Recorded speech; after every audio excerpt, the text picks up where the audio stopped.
Okay, guys, we are covering our Ablaze Stranded series still. This is the Z in our Ablaze. Um, of course, we talked about the Survivor shows, how when they take somebody and they throw them out in the middle of nowhere, um, they have to use their skills to survive, either to find civilization or just survive until somebody else comes along and rescues them. Well, um, we talked about all the benefits of fire in that situation, and so physically, uh, I took the application for physical survival, brought it into the spiritual sense. We're looking at the importance of fire in the regard of spiritually having our spiritual fires ablaze. Remember my favorite. There was, I think, 7 different benefits of fire in a survival sense. My favorite one was just a morale booster. If you're by yourself or in a group, knowing all the benefits of having a fire, it'll raise your morale not to give up because you can cook your food, you can purify water, you can scare off predators. Knowing the benefits and having fire will raise your morale not to quit. And so, in a spiritual sense, I feel like wholeheartedly it's the exact same thing. And not only encourage yourself to keep walking in the Lord and not give up, but also maybe encourage a brother or sister along the way that could be struggling or just need some encouragement. So that's the whole reason for this series. Uh, so we covered the A. We're going through our acronym, which is Ablaze, and the A, which is abiding Christ. B, believing His word. L, living apostle. The second A, which is active witness or active witnesses, and now we're covering the Z, which is zealous worship or zealous worshiper. I feel like by the time we're done, these are the ingredients. These are how we keep our fire burning brightly. This is how we keep, our spiritual fires ablaze. So, my definition of zealous is filled with or inspired by intense enthusiasm or zeal, ardent, fervent, full of, characterized by or due to zeal, ardently active, devoted, or diligent. And the last one is marked by active interest and enthusiasm, as in an avid sports fan. And then, of course, worship is the reverent love and devotion accorded to deity, an idol, or a sacred object. To regard with ardent or adoring esteem or devotion. And then, to participate in religious rites of worship. Okay. So, enthusiastically adoring, esteeming, or showing devotion. In our case, zealous worshiper, simply stated, giving God the honor that is due Him for the things He's done, the things He's going to do, the things He's doing. So, but it's really important. Worship. Uh, you know, Many preachers and churches deal regularly with complaints about worship. It's all over the place. I'm on the worship team at my church, so I hear a lot of play this song or don't play that song or maybe to try it like this and so I looked into it and it's not just at our church. It's every church, I think. I heard that I found that many preachers, many churches, many worship leaders, many just regularly get complaints about worship, usually being dull or boring. You know, um, that's right behind the number one complaint in churches, which is typically I'm not being fed right before somebody leaves and goes elsewhere or quits going to church. But right close second is a complaint about worship. So, more emphasis seems to be on the quality of the worship experience. Um, you know, that's what people look for. So we need to realize that this should be a priority for us because that's what the majority of people, the majority of the 21st century, United States churchgoers, they are looking at their worship experience as their top priority as to whether or not they are going to stay in a church or not. Uh, one leading one of the things that I did find was one leading church has changed the name of their worship services to experiences. So it's not a worship service; it's a worship experience. And the reason why is that they said that the word worship implies dull and boring. But if you look in the Word of God, if you look by definition alone, worship is should be anything far from dull and boring. Um, like I said, I'm on the worship team. Sometimes we don't hit the right keys vocally. Sometimes we don't. We might miss a chord with our guitars. We don't even have a piano player right now, or a drummer for that matter. Um, you know, it may not be the most happening thing. It ain't going to sound like a rock concert. It ain't going to be some big, awesome production every Sunday. It's not going to always be, we're not going to hand them an experience like you would if you went to a movie theater, because that's not what it's about. It's worship is only dull and boring. You get what you get out of it, what you put into it, and so, one of the major complaints from churchgoers is that worship seems more like an entertainment. And that's the thing. That's the second biggest complaint. First one is that it's too boring, and the second one is that it seems too much fake and entertainment. It's not a production. It's not a piece that that the worship team or the worship leader is giving you to entertain you.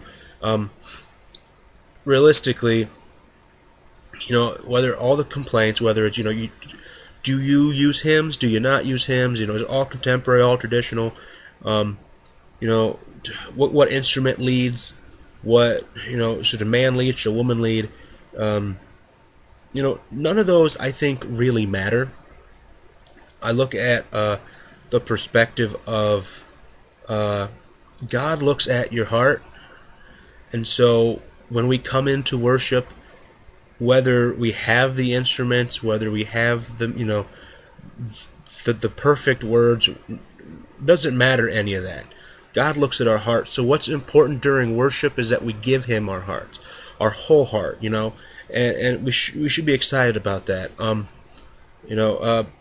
Samaritan woman at the well, she tried to draw Jesus into the question of worship. And I just know that Jesus cut to the heart of the woman's need. I think of worship in spirit and in truth. Worship does not require either a temple or a sacred mountain. True worship focuses upon God and not upon the worshiper. What does that say about our contemporary versus traditional debates? Jesus' words call us to question our worship. Why does God call us to worship? Why do we sing? You can look through our hymn books and look at contemporary music, and even look at the Psalms, and just look at the Psalms. And the language of the Psalms points our attention toward God. Most of our hymns, our contemporary music, whatever, point toward us, our calling, our experience, and so we got to look at the testimony of the church.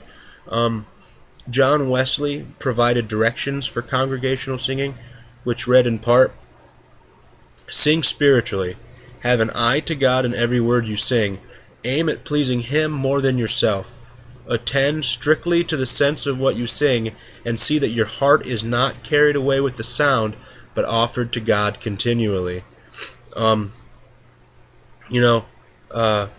favorite church songs, they're supposed to assist our worship. Some songs will bring praise, and some others will call us to pray. There's some that are celebration, some that are not. One of the biggest issues is, there's praise and worship. Some is a celebration. We're supposed to be excited. We're supposed to praise God. We're supposed to be enthusiastically moving. And sometimes there's also worship, which is where we're supposed to adore God, and we're supposed to reverently give Him the honor He's due. There's a time for both, So if you're a type of person that looks at worship and says, it's not happening this week, I get nothing out of it, maybe that's the time you're supposed to just talk with the Lord and pray with the Lord, and maybe, you're not supposed to be jumping around doing backflips. Maybe you're supposed to just enter in and humbly see what he had to say for you that day. And then other times, there's praise, and it's happening, and it's good, and you're supposed to jump in and enjoy the Spirit. And there's neither one are wrong as long as the Spirit led. So, like I said, our songs are supposed to assist our worship. Some hymns declare God's faithfulness, while others call us to serve. Some relay the gospel, and others tell the story of the church. We need hymns that call us to know God, not merely, we need hymns that call us to know God, not merely to know about God. We need hymns that are going to draw us closer to Him. We need songs that are going to just help us enter into His presence so we can worship Him and get the back and forth between Him that we need. As Christians, that's what we need. If you think about it, when the Samaritan woman tries to divert the questions away from herself, by saying that one day the Messiah will come, Jesus simply says, "I am the one who speaks with you." If you think about it, Jesus, in His revelation, Jesus portrays a picture of heavenly choirs. Throughout the pages, He paints a graphic scene of the heavenly congregation continually in relationship with God, engaging in worship and bringing praise to the Lamb of God. These worshipers and these choirs are in the presence of the Messiah. They need hope no more, for the Messiah has come. Toward the end of Revelation, God completes the redemption of all creation, and God and humanity dwell together. John writes that a loud voice from the throne shouts, "Look, God's dwelling is here with humankind. He will dwell with them, and they will be His people. God Himself will be with them as their God. He will wipe away every tear from their eyes. Death will be no more. There will be no mourning, crying, or pain any more, for the former things have passed." Finally, there are no barriers to our worship, no distractions, no more confusing our need with worship. Finally, all worshipers give full attention to God, our Creator. Can you imagine what that would be like? I just think of, Mercy Me. They have this song called I Can Only Imagine, and it's about John's picture of Revelation. What will life be when our complete focus is on the one who is present among us? Written in first person, the song it's a beautiful song. Sung as a prayer to God. The words, "Surrounded by your glory, what will my heart feel?" I can only imagine. Worship, like I said, the Lord looks at your heart. So what's important about worship is that when we're worshiping, we give Him our heart. And it's not just Sunday morning in the sanctuary while the worship team, worship leaders up there, trying to engage you to worship. It shouldn't be on them. We should come. The worship team should come zealously ready to just worship God, and the congregation should come zealously ready to worship God as well. That way, as soon as the music starts, we've already given Him our hearts, and that's where the true worship's going to come from. If we're worrying about the songs being played, or whether we like this person singing, or whether this person, plays everything right, or whatever the deal is, or the person next to us is singing loud or not loud enough, or we don't like the person's, it doesn't matter what the excuse is. If we don't come with the intent to worship God, we don't come with our hearts in the right place, ready and just intent on worshiping God, we're not going to. We're going to find all these excuses not to, and we're going to, worship will be dull for you. But when we come with the right heart, with the right intent, with the right purpose, what you put into it, when you adore God, when you esteem Him to what He deserves, giving Him the honor that is due to Him, you get what you give back in. It's like, I think of having a relationship with somebody, not seeing them for a long time, and when you do see them, it's like you get.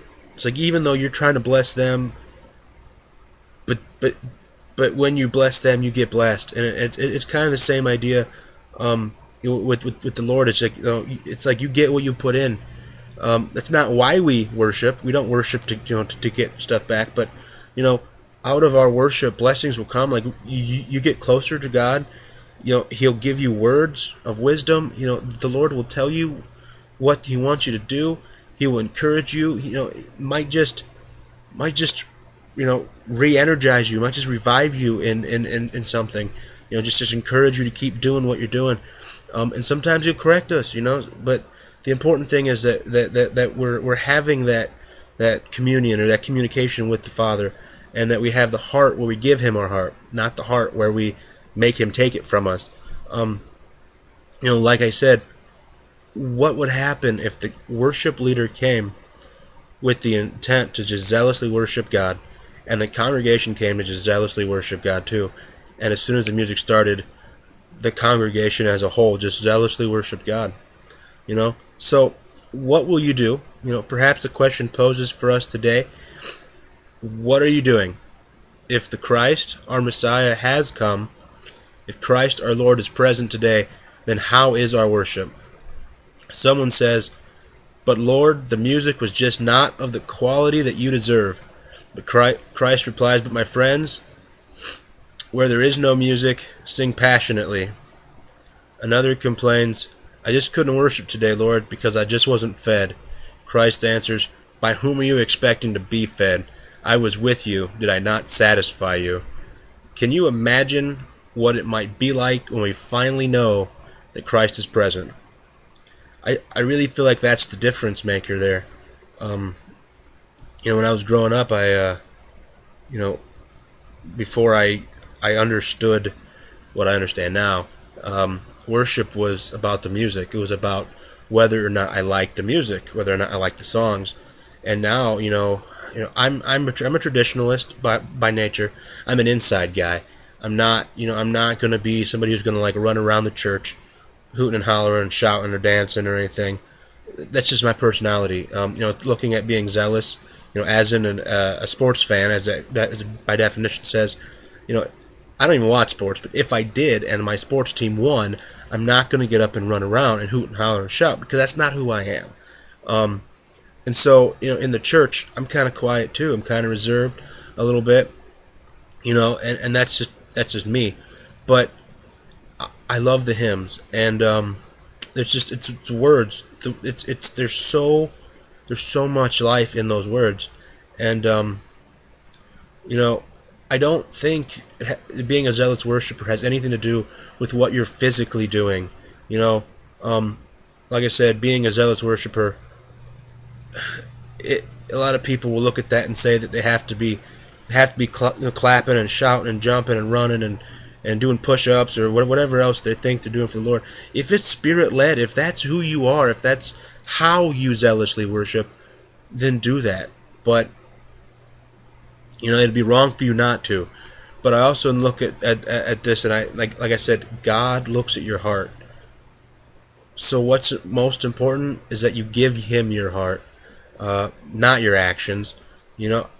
I'm not judging anybody, but what's more important, that you're zealously worshiping Him in the eyes of those who are around you, or that another definition of zealously is ardently and fervently, and I always look at those as like with all you can, with the measure that you have then, and He looks at your heart. Give Him your heart, your whole heart, and be excited about it. Typically, if you come into worship, this is what I've found in my life. If you come into worship and you're like, "Oh, this is just another worship service," or "Oh, this is just work," like I said, I'm on the worship team. A lot of times, last minute things will happen. It doesn't matter if you're on your way to church, or if you just get to church, whatever. Things come up. Things come up that maybe, might not make you want to jump right into worship. Circumstances do happen, but fact of it is, we have to come. Doesn't matter what the circumstances is. We have to come with the intent, with the intent to worship God. Give Him the honor that is due to Him. It's not about us. It's not about the music. It's not about the person next to us, the person in front of us, the person behind us. It has everything to do with the Lord. It has everything to do with what He has done, what he's going to do, what he is doing. And if that doesn't get you excited enough to worship him, you know, maybe you need to stop what you're doing, have a little talk with him, and figure out why. You know, like I said, it's not about the actions. It's not about whether you do or you don't lift your hands. You know, whether you clap, you don't clap. You know, there's examples in the Bible that would, you know, that teaches you how to worship. There's a time for that. There's a time for praise, time for worship. You know, there's a time for all of that. But what's important during all of that? It doesn't matter if you lift your hands and your heart's not in it. It does matter if your heart's in it, and you know, it doesn't matter what you're doing. Your heart given to the Lord is what he wants. And he wants you to come to him and just wholeheartedly worship him.